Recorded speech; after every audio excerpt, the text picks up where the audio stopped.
Governor McKee in studio for the full hour here in the Matt Allen Show today. Governor, welcome.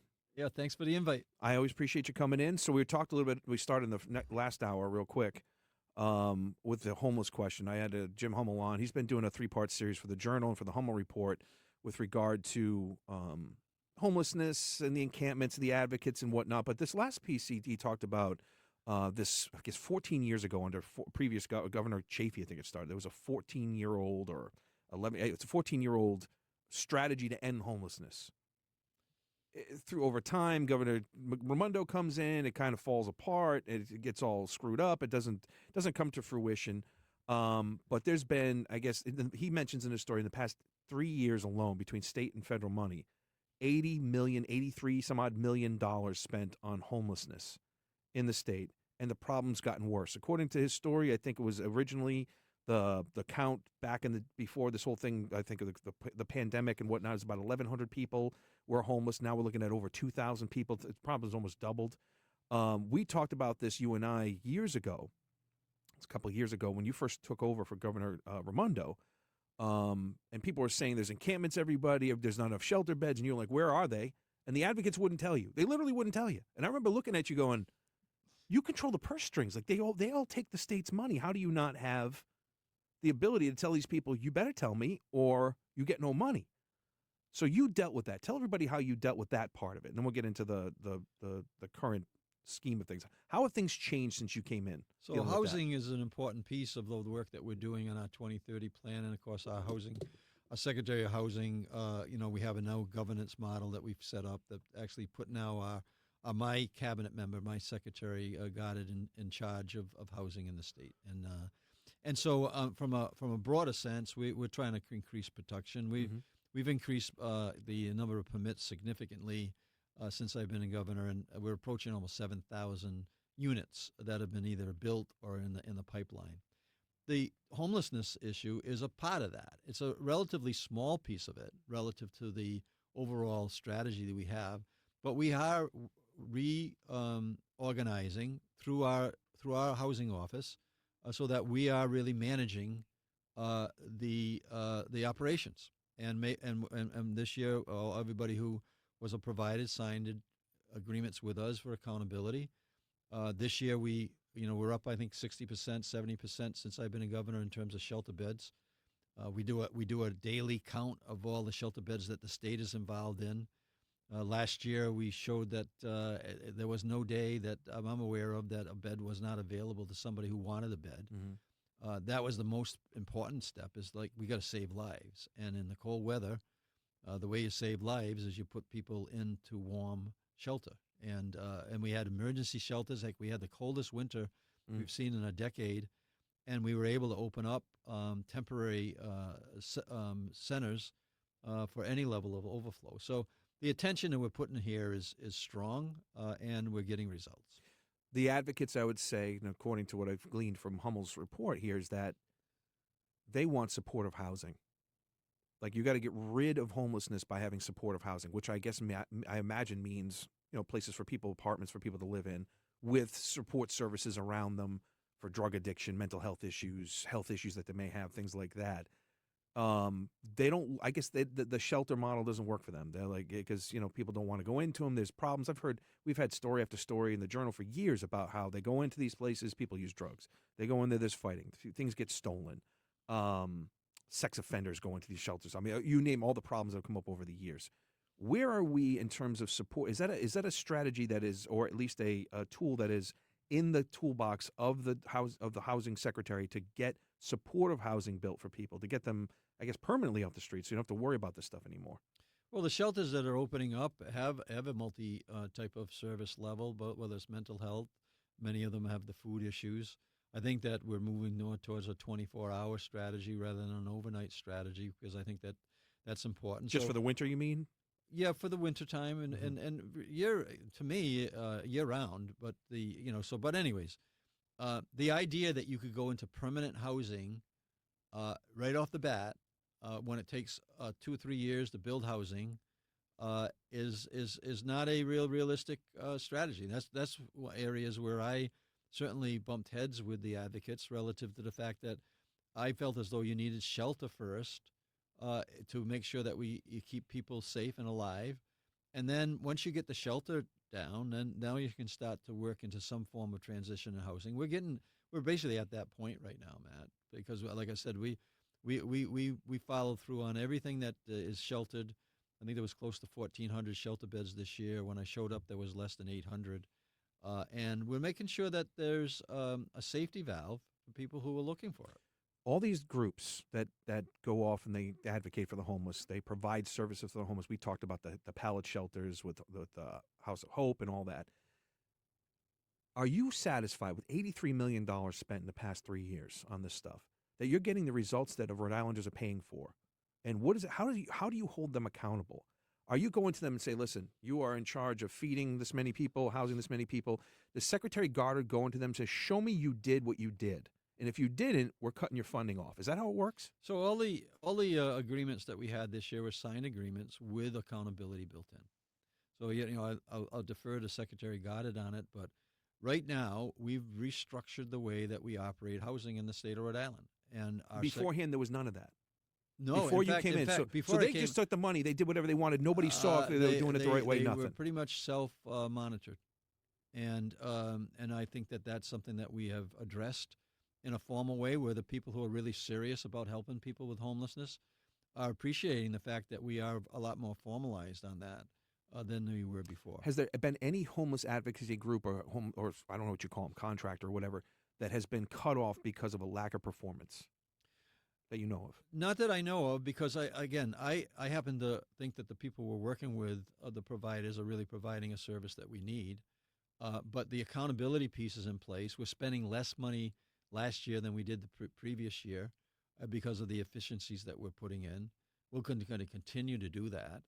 The people that we're working with are providing a service that we really need. But at this point in time, we've restructured the governance, Matt. I mean, before I was governor, no governor has been held accountable for this issue. I was a former mayor. These were all local issues that we dealt with. This was put on my plate during COVID, which did accelerate the problem, and we took the bull by the horns, and we are actually addressing it. And so we have formalized the strategy that we're dealing with homelessness. Like I said, it's a piece of the pie. It's not the biggest piece of the pie in terms of housing. Housing production is what is really important right now. I believe in home ownership as well. And I believe that if we can find pathways for people who are struggling, and a number of people, like we bought a building in Providence, Charlesgate. We've got several dozens of families that are living there right now in permanent housing that weren't in housing before. So we are covering the base in a way that is not that is fair to the taxpayer, but it also is addressing an issue that's serious. And there are some individuals that still want to nitpick this issue. They want to be in control. They're no longer in control. The point and count is a number where once a year you counted how many people were out in homelessness. Mm-hmm. This was monitored by people who wouldn't give me those numbers in terms of where the encampments were. Heck, they were telling me that there was children in cars. And I says, where they are, because you're breaking the law if there's a child out there that's homeless and you're not telling the authorities. And they couldn't tell us where it is. So the information, the data, they're lying. Was they're trying to exaggerate. The data was not accurate. I think that and to solve a problem like this, you need to with reliable data, and we are getting more and more reliable data. We're actually going to do another analysis very shortly, in terms of to make sure that the efficiencies are high, that the providers are taking advantage of any level of federal funding that can correspond with the work. So we've made significant progress here. And then, by the way, we're bringing in municipal leaders into the mix. A number of them, including Mayor Smiley, Mayor Beauchamp of Woonsocket, which have really pressured points in this area. Mm-hmm. Mayor Beauchamp's got his council now really working with us. We got a provider up there, an additional provider up there that's worked in Pawtucket. I've visited all of these centers. Hands-on, and we have a core group of people that want to address the issue in the most efficient, cost-effective way we can and do justice to the people who are struggling. I think everybody out there listening to the show wants to help people that can be helped, that want to be helped, number two, but also they want to pay for something that works. And you got Crossroads. And one of the things in Hummel's story he mentions that Crossroads got 60% of their budget comes from federal and state dollars.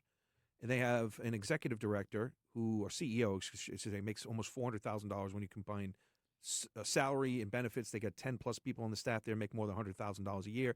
Every muckety muck politician on the planet. I don't know. You on the board there? Everybody's on the board. I'm not on the board. The entire board, your opponent and your primaries on the board. I'm aware of that. Yeah. So you got all these people on the board, and tons of money. People seem to be making their decent money. When it comes down to it, in Hummel's story, the poor lady when you gave an extra $100,000 to Crossroads to do a warming center this past year, the lady at the front desk, they say, was being rude to people and all this other stuff because they're low paid. Is it appropriate for a CEO of like a nonprofit like that to make almost $500,000 or make $400,000 with benefits? Well, like that, does that concern you that the money's not going in the right place? I'm. You certainly have been involved in nonprofits before. Some are more, are giving a different type of a salary strategy. But my work in Boys and Girls Clubs, I don't think any of those individuals are making in that level number. So I'll leave it up to the board. But I also think that scrutiny in these areas is absolutely important. Transparency is the key to everything that we do. And I can tell you that Crossroads has been working with us as a partner that has been a good partner with us, as well as Amos House, as well as Open Doors, who working now up in Woonsocket because I saw them in Pawtucket and I introduced them up to Woonsocket with the mayor up there. This is not an easy thing to address. So we need the partnerships that we have, but accountability and transparency is certainly something that we are shedding a light on more and more every day. And again, this was not a governor's role until I became governor in COVID. That's and important to know. if I'm giving this as a responsibility, we're going to make sure that we are addressing it in a way where we're addressing the issue in the most fair and equitable possible way. Well, I just think it's unbelievable until now. This goes into the argument people of a inspector general, right? That the idea that until you came along, that these organizations were just self-policing, getting tons of state and federal dollars. It's just unbelievable. I mean, it's not unbelievable, but it shocks you. I mean, they could just be doing whatever they wanted with it. And now, without any sort of accountability, we do it with schools, right? You have the RICAS scores. You try to have accountability when it comes to that. It's the same kind of thing. You got to if you're paying somebody to perform a service, you want to make sure they're performing and that the metrics are met. And the fact that that wasn't the case until you came along is unbelievable to me. It's frustrating for people to pay for this stuff. And along that vein, how much we had $120 million housing bond that was passed by the people last time around. You were asking for another one? Yes. I remember, same amount, 120. 120. What is that money going to go towards? So those are helping us. The first thing I did was there was a housing issue here. And again, I differed with a lot of the advocates who were asking for 25, 40,000 low-income units. I don't believe that was the number, and I think it's proven out that wasn't the number. Our housing plan calls for 15,000 units by 2030. We're already close to 7,000 as we speak. To get up to those numbers, we have incentivized certain, partnerships that are building, whether it's low or moderate or even, mixed use, right? Because we have some markets. We have things going in Pawtucket right now, 150 unit facilities, which I think is an 80-20 split match. So my feeling is that you need to address across the board, as we just spent a lot of time on from the homelessness already all the way to the fair market value. We're going to need additional housing because since I've been governor, we've added close to 37,000 private sector jobs. We're going to talk about the economy. But on this one here, I feel as though that we have a housing office that was not in existence when I became a governor, that did not have a governance model when it was first passed by the General Assembly. And now we have a governance model. Our Secretary of Housing serves as the chair of the Rhode Island Housing Board. That connection was made since I've been there. And then our advocacy group, or the group that we put together, a committee, it's chaired by someone who has done a fantastic job down in Westerly on a facility called WARM, which deals with homelessness, but attaches them to jobs on a daily basis, and they come back and they have the shelter to keep them warm and alive. So we're going to keep on working on this. The work is never going to be end. People who think you're going to end homelessness, it's a nice altruistic goal. I don't believe that's. I just want to make sure the same level of accountability that we should have for some of these homeless advocates, we should have for the state for the amount of money that we're borrowing.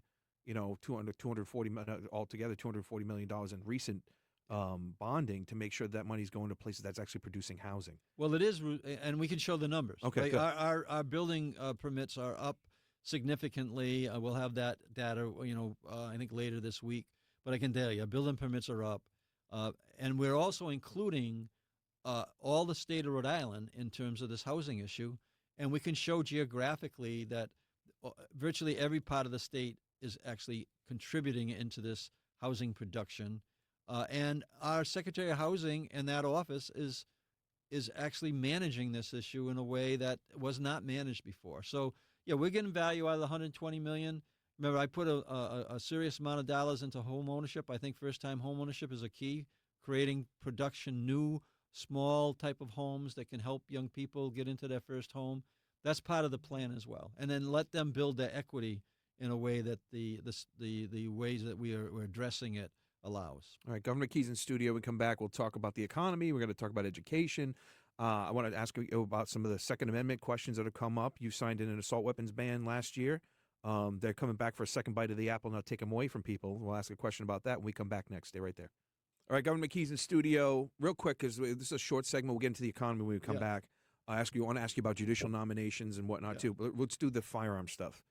Last year, you signed into assault weapons ban, into which I completely disagree with. Terrible idea. You signed it into law. You were there with the Moms Demand Action people, the red shirt, all that stuff. Now, the second bite of the apple. There was a grandfather clause that came last year. It said if you own them by I think it comes into effect, is it the end of June this year? I think it's not necessarily in effect yet. I think it's either June or July 1st or June 1st. There's a time where and people are buying them. Now, there's no better gun salesman in the world than a gun grabber, because then people go out and buy a ton of them. Yep. So they're doing it as we speak. Now we have members of the General Assembly who want to take them. Like, go into your house. I don't know how they're going to enforce this, but you have to give them up by December. If they pass that bill in the General Assembly this year, would you sign it? I don't think that's going to pass. A confiscation of your own. I think that one of the areas that I think that Senator Lamontan got right last year when he found a common ground was that people weren't going to lose their people who own their firearms. We're not going to lose them. I don't see that changing. Would you sign it if it did? I don't think it's coming my way, but I certainly would. I wouldn't sign a bill that confiscated property from anybody. So you'd veto it? Yes. Yes. You'd veto it. There's a difference between I don't think it's coming not my becoming. way. You don't think it's going to pass? I don't think it's coming my way because I don't think it passes the constitutional issue in terms of taking confiscation. Property. That's right. Right. And so when people are talking to me, and I have many very reasonable discussions about the legislation I signed last year, some not so reasonable. But when they say that, hey, you're taking my gun away, that's not true. We didn't.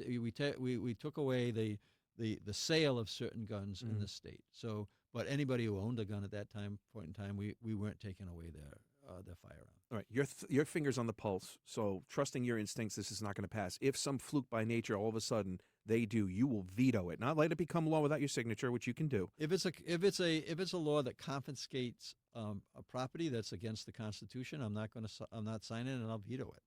If it's a law that says you have to turn them in, and if you don't, you're a felon, does that count as confiscation to you? I think it is. Okay. I think that's pretty clear in the Constitution in terms of taking of property. So you have to have a reason to take it away. I don't see that. I don't see that coming my way. But if it violates the Constitution in terms of a takeaway, then I'd be under the obligation to veto a bill that's unconstitutional. There's a conversation right now, speaking of firearms, to mandate that public universities arm their police forces.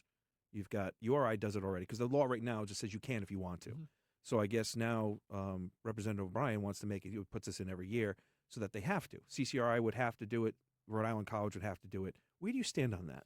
I think it's I think the boards of these universities, these colleges can establish that. They have the flexibility to do it. What I did, and again, we're on the backdrop of two major tragedies, both at Brown and in Pawtucket, which are as emotional as I've been in terms of something hitting me, right between the eyes. So you're going to get some of these type of things, but we put together right away with my higher ed commissioner Shannon Gilkey a meeting of all the presidents and all of their public safety of all the universities in the state. I'm expecting a a report from them very shortly. We have control over the Rhode Island College and CCRI and URI to a certain degree. That's what I'm certainly be looking for recommendations from a higher ed commissioner along with the presidents of both CCRI and Rick. And I think they need to be open to a strategy that creates the sense of more safety on campuses. I wouldn't be against it if they determine that that's the direction they wanted to go in. But I'll leave that local authority in terms of management to the ones that actually manage it day to day. But we are in the process right now, Matt, of full discovery, a full discussion. We put in some additional dollars this year's budget So they can have for it. some of the security measures in terms of. Right, hold on right there, because I got to take a news break. I want to just wrap this up real quick with you. When we come back, we'll talk about the economy. Excellent. We'll talk about education. I want to talk about the judicial nominating process for the Supreme Court. Energy. Speaker of the House. Talk Energy. We've got to talk Please, energy. It's all please. coming up next. Stay right there. Yes. All right, Governor McKee's in studio. I just wanted to let you wrap up your whole. You're having a whole safety evaluation after what happened with Brown University. You still lean towards letting the colleges determine on their own whether or not. Yeah, they I think that they know the armed police. territory well. They know their student body, and but I'm anxious to see what their recommendations are across the spectrum. Well, it's interesting because I don't know. It's the pushback. Folks like the ACLU and even people in the union and the professors union. They're like, well, you introduce firearms into these campuses. Like it's not magical. They're little cities. They're wide open. You go on Rhode Island College campus anytime you want, can drive through there. Anybody can drive through there. Same thing with any of the CCRI campuses. We've had a situation where some guy with a pellet gun was found in the woods. They arrested him. These are, they're not special places where all of a sudden magic happens and firearms don't work. They have police for a reason. You can arrest people for everything else. I don't know what is the mindset that thinks that somehow a college campus is special than any other place in the world. You understand what I'm saying? It doesn't make any sense. I mean, they're adults. It's not like it's a closed environment like it's like a school should be, like an elementary school, say, or a high school. It's wide open. Anybody can walk anywhere they want to. So it's like a little city. So cities have cops that have guns. I don't understand the disconnect. Do you? Well, I'm going to find out. I organized immediately with the leadership, and they'll be coming with their recommendations of what they plan to do. But there will be a higher level of attention based on those two shootings. Let's talk about the.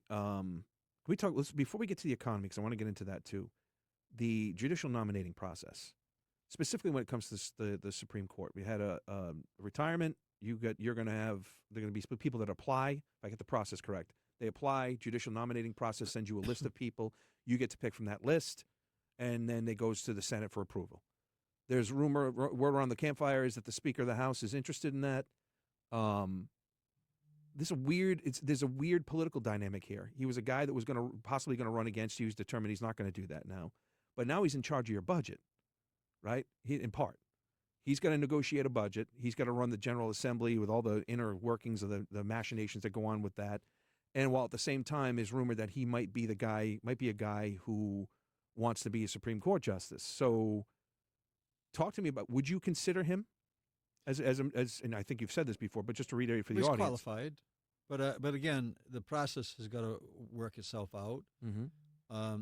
The dynamics as you described, that's politics. That's why I kept going lunches with the president of the Senate and the Speaker of the House regularly during session, so that we can make sure that we're touching base on the critical issues that we're dealing with in terms of budgets, in terms of bonding that we need to really put forward. So that doesn't change. So look, there's politics in politics. Sure, yeah. Let's face it. So and you can see what people like cynical Rhode Islanders like myself would say.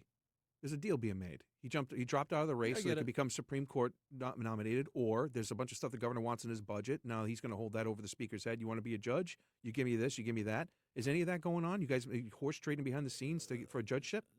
I've been fortunate we don't have any of that going on, because that's not the way that you should be. Politics is certainly a matter of compromise, and it's a matter of trade-offs to a certain degree, but you got to have integrity with it. So that's something that's not happening, in terms of that position or any of the judgeships. Look, I think I've appointed 17 judges. That's a lot of judges that I've appointed. 3 of them have connections to the General Assembly. So this notion that it's like every single candidate that gets to be a judge has got some sort of inroads with Oh, but it doesn't this hurt House though. or the Senate. Former Senate President Joseph Montalbano, he's got bumped up there. He's already a judge. You've got now the Speaker of the House. I mean, that's like I always talk about the Holy Rhode Island Trinity. People want a state job, low numbered license plate, and a pension.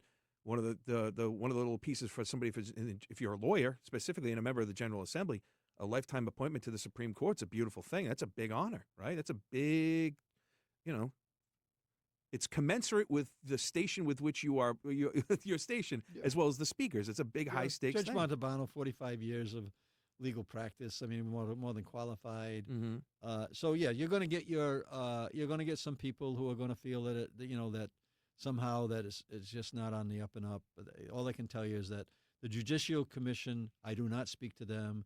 They send me forward the names for any of the different judgeships that are available. I interview with my staff, with 2 attorneys that are in my staff, so I have a legal mind in the room. We go through that process. We evaluate. We bring in, which I think is important. We bring in the Senate president. We bring in the Speaker into these conversations up to now, and I think that it's the right process to do. Right? Because do you think he should stay out of this because there's also the part of the party's nomination, right? You're a sitting governor. You have a primary, which you've bemoaned. You don't like the idea that you have to do that, but you have to do it.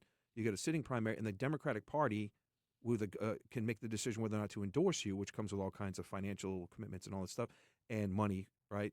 But also the Speaker of the House has major influence over that. So there's a lot of, assuming the best from everybody, but there's a lot of potential conflicts of interest here between the budget negotiations, the political specter of him running for office that's no longer on the table, but then also the idea that the party could be involved to endorse you or not. There's a lot of, at least, again, assuming the best of intentions from everybody, a lot of appearance of impropriety is possible there. You're not concerned about that? Should he say, you know what, I'm not going to do it, it's not right? No, he can make a decision. It's his decision to make, and then it's let the process run its course. So there's conflict in politics. To me, it's campaigns are one of the conflicts. Yeah, I'm open to a campaign, relative to a reelection, and I'm going to tell people the things that we've got done, and my record is going to stand as someone who's created an economy that's moving forward, schools that are getting better, healthcare that's got better, and so there's a framework for that. But in terms of how people feel as though that there's somehow a bias and a preferential treatment in the world, I can't change that. All I can tell you is that as we go through the process for judgeships, Matt, we follow the procedure. We don't ask the Judicial Commission to please bring forward a certain name. Those names come forward.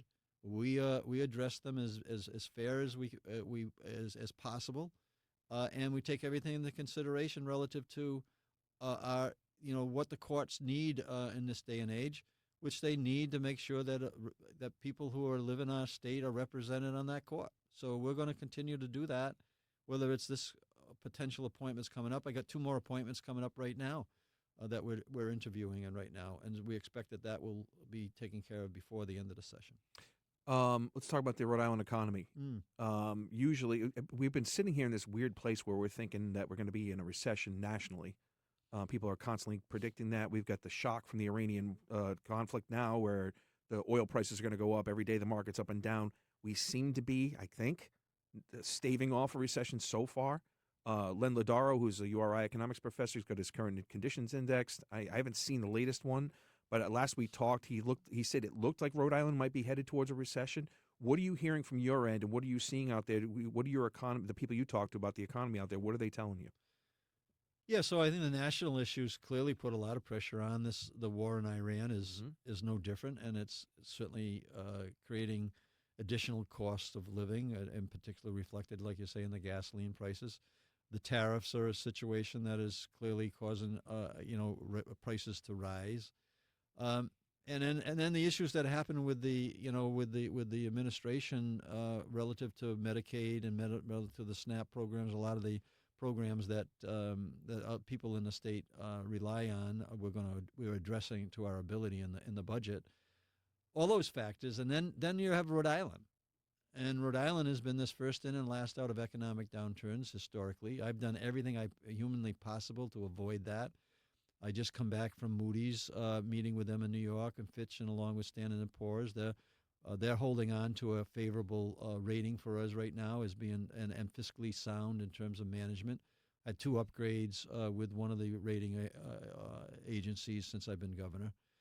And I talk to Len on a regular basis. I think that taking all the different perspectives is really important. I think that we're in a spot where I was just at a meeting with the chamber and Santander Bank, several hundred people, business people there, and they were asking, "What's your temperature on the country?" And there's a lot of angst on that. What's your temperature on Rhode Island? And there's a lot of positive feelings on that. So I think that's important. But right now, we're doing everything that we can to fit the plan that I put in place. Right, I came into COVID, had to address a bad vaccination strategy. It became one of the very best. But at the same time, I ran a 2030 plan. That is getting results right now. And I think that what you're seeing is a result of some level of stableness. We're under 5% on our unemployment rate. That's a decent place to be. We're in a spot where we're employing more people. Like I said, over 37,000 private sector jobs since I've been in office. I think that's a record. I don't think that anybody has ever come close to that. Thousands of down at Quonset, Fidelity adding new business coming in the maritime defense industry, hundreds of millions of dollars being invested in that area right now. That's all helping position ourselves as we put people to work. And then one of the strategies I put in place that is paying off is that we're building things at a rate that we've never built before, whether it's on our infrastructure, whether it's improving our roads, our bridges, both local and statewide, whether it's building health labs with a public-private partnership in the life science industry. We've doubled the amount of employees in life science, taken an average pay from $120,000 to $170,000. These are all things that are helping us. One of your goals for the 2030 plan was to add to increase the average, was it by $20,000 Yeah, and we a are. year? And we're actually where are you in that? Our increase of our pay is outdistance in New England right now and national.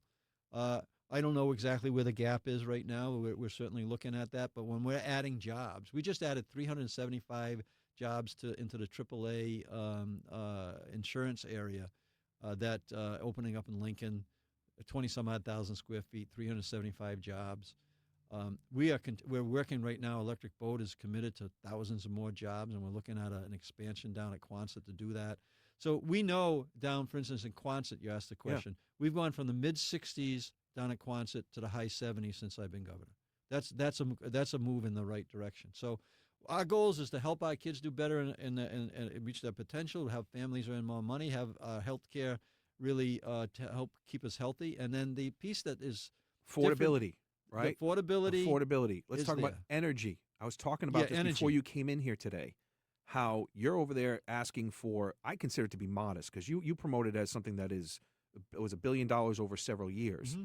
But that goes to show you how much money this is, because but to the individual, it'll be a mitigating factor, right? Because basically the regulations you want to change would just elongate in time span, so that the amount of increase that's going to happen to people in the electric bills would take longer, right? Basically, because we're going to change the requirements for a certain percentage of green energy to be added to the mix of energy sources. So hopefully making it so that the expense doesn't happen so quickly, right? And hopefully they give more time. And you're getting pushback on this. Well, this is a proposal for $1 billion worth of savings on our energy bills, and it's really only addressing over how many years, right? 4 years? 5 years. It's addressing that 24% of our bills that the state has some control of, whether it's in taxes, whether it's in these different types of programs in terms of the net metering and that type of thing. And we're getting good buy-in on many people that are in the General Assembly. We haven't got total buy-in yet, but we're going to keep on pushing for this affordability for all. Let's eliminate the Social Security tax in this state. That is going to help tens of thousands of people stay here, afford to live here. Let's put a child tax credit that every family can actually take advantage of, where just right now people who can take certain deductions can take advantage of some form of a child tax credit. And let's lower these energy bills. And I think we're just getting started on this, by the way. I think that there's other steps in terms of making sure that we have a various energy supply. The Revolution Wind is going to help us into the energy into the grid. That may be one of the last wind projects that are approved in our lifetimes because of the way that the permitting has changed. But let's make sure that we keep the options open on nuclear. Let's make sure we're keeping the options. There are open members of on the General Assembly that want to take that nuclear option off the table. They want to take it, like they want Yeah, to I take think whatever you they- changed last year with Greg Cornett to allow for them to buy to count nuclear as part of the mix. They want to repeal it. Yeah, you're always going to get a certain group of leadership that is hanging on to something. You don't support that though. You think? No, I think right it's now, insane. Right now, we really need to be. If carbon is your problem, nuclear is zero carbon. So what are we doing here? Why don't Yeah, so I mean, we put it? legislation last year to buy excess of the from the nuclear Yeah. from Connecticut. That's only like the first lead in. We got to make sure things are safe, but at the same point in time, we need to have all above type of strategy, whether it has to do with renewable strategies, whether it has to do with natural gas strategies, whether it has to do with nuclear strategies. We need to have an all-in strategy in terms of working forward. I was just told before that I'm trying to remember the name of the bill, but it's actually going to help give us a relief during the Iran war, where we can actually bring in our own natural gas, LNG, with the national resources to come in there. We really need to sustain that bill. Right now, it restricts the way that that flow can come in. It has to actually almost go out of the country before it comes back to this area. Is there of any country. movement on the pipeline we've talked about? You said you've been working on that. I know you. Yeah, I think that the discussion's still going on. I don't think that we've got to a point where you could put a thumbs up or a thumbs down on it, but the conversation is going. We've had ongoing conversations with the Energy Secretary, along with the Secretary of the Interior, who was a former This is a governor. conversation going on with the governors of all of New England, correct? Yeah, I think that it's all governors in. I think that we have got to the point right now where, well, look, the rules have changed. Mhm. And so the subsidies that would come in for renewables right now are not equal to the subsidy to come in fossil fuel. There's a real push towards fossil fuels, and a walk away from a lot of the support that was there for whether it's electric vehicles or whatever it might be. Mhm. This is the new world we're living in. I think the governors have agree with me, and I agree with them, that we need to kind of reset based on the rules that we're dealing with. The people will be more open and receptive to green energy when their energy bills currently are cheap. I'm just telling you, that's the way it is. You don't want to make things more expensive to force people to do it. If your energy's cheap, your life is cheap, and you go, you know what? I really should look into an electric vehicle. That's what happens. Our economy. You got to make it cheap. I am totally focused on building an economy and building out jobs, and that's why we're doing it. And like I said, we're building things, Matt, at a rate that we've never built before, whether it's in our URI, CCRI, or our Rhode Island College, or whether it's in the private industry where millions of square feet are being built. People are being, every time a square foot is being built, somebody's working that. Mhm. Somebody is putting the electricity in, the labor, they're putting the steel in. They're earning a good living. And that's the thing that is separating ourselves from this potential impact, whether it's a soft landing on the recession or a hard landing.